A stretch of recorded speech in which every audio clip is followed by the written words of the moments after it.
Hello everyone and welcome back to the Distinct Mastering YouTube channel. My name is Freddie. Today we're going to be getting into part 2 of my cleaning out my plugins. Sorry it took me a little time to get back into this. I've been a little busy. We're going to get right into everything. Let's get into the video and check it out. Right before we get into the video, I just want to remind you, if you want some bonus content, make sure to visit my YouTube memberships or my Patreon memberships.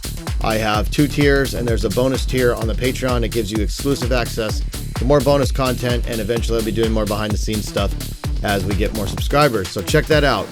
In the meantime, if you like the music that's playing in the background, it's a new one of mine, as well as Lavelle, Dupree, and Erick Diaz out on NOS Recordings. We also just launched our NOS Signature Series merch, so head on over to nosrecordings.com where you can find all that information. Links are all down below. Now let's talk about cleaning out my plugins and get into Ableton. In January of 2025, I made an old video called Cleaning Out My Plugins, and in that video I talk about how I was a bit unhappy with how many plugins I had, and I just had been trying to put together and formulate a plan. Obviously I have a lot of sessions that I'm working on at all times, and they have old plugins, so I've been slowly converting everything to VST3. I first started with changing my template, and I made a whole list of all my plugins, which now might have been a waste of time, so stay tuned if you want to find out why. Although the list is very handy because it shows me all the plugins that I have, AU, VST, and I rated them by type, so it's still very helpful. But there's some cool little applications I found that are going to help speed up this process and not have to even use uninstallers. So let's get into it. Okay, if you're familiar with Ableton collections, what I just did for the last hour on my studio computer was clean out the Ableton collections and make sure everything that had VST3 was then checked off instead of the VST2 or the AU version. Now, I wasn't really using VST, so I think that's the first thing I can get rid of, which we're going to do today. And there are still some sessions that I'm actively working on that still require the AU, so for now I'm going to leave those alone. It's been quite a long process of trying to do this whole project. So let's get into some of the tips I found in the last few weeks while researching how to go about doing all this. Okay, so as I was saying, I cleaned out all these collections. If you want an old video on Ableton collections, I'll leave you a link to that in the description.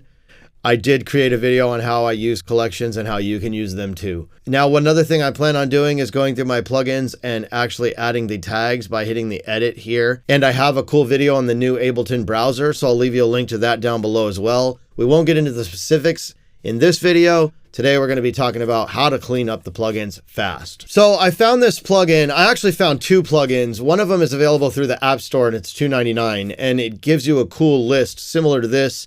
But the only difference is it doesn't allow you to uninstall from that one. But then after paying for that one, I ended up finding this one by Wide Blue Sound called Audio Plugin Uninstaller. It's $9.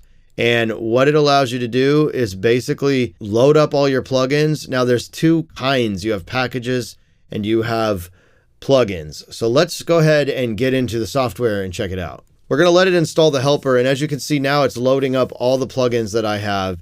And I did this on my laptop already, so I've already explored this plugin, but this is the first time I'm doing it on my studio computer. Now, I haven't uninstalled anything, so I have my list, but you see here you can search, you have the uninstallers, and you have all plugins. So there's quite a lot of plugins that I own, unfortunately, and this is why I'm trying to clean this out.